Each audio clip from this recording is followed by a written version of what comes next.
Mayroong video recap ng pagpapakasal muli nina Senador Cheese Escudero at Heart Evangelista noong ika-15 ng Pebrero sa Balesin Island. Nakapaloob dito ang mga pinakamahahalagang bahagi ng kanilang mga pangako.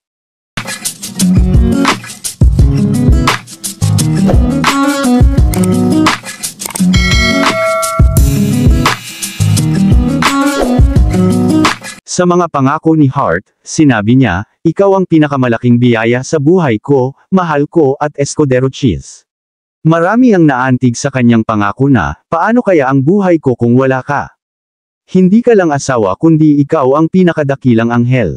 Ibinento ko ang aking kaluluwa at ibinili mo ito pabalik sa akin. Nagbahagi rin ang senador, halos isang dekada na tayo at marami na tayong pinagdaanan, maraming kasiyahan, minsan kalungkutan. May mga sandali na nagnanais at nagdarasal ako sa Diyos.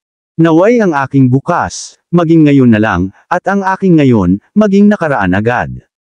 Sa araw na ito, ibinigay at ipinatupad ng Diyos ang aking mga panalangin. Masaya naman si Mrs. Cecilia Ong Pauco, ina ni Heart, na sa wakas ay nakadalo sa kasal ng mag-asawa. Napakasaya ko para sa kanya. At mas masaya ako dahil narito ako upang saksihan ito. Sa wakas, ani Mrs. Ong Pauco na hindi nakadalo sa unang kasal ng anak, nasa ospital naman ang ama ni Heart kaya hindi ito nakarating sa kasalan. Medyo mahirap na raw magbiyahe mula sa Amerika kaya't hindi na ito nakapunta.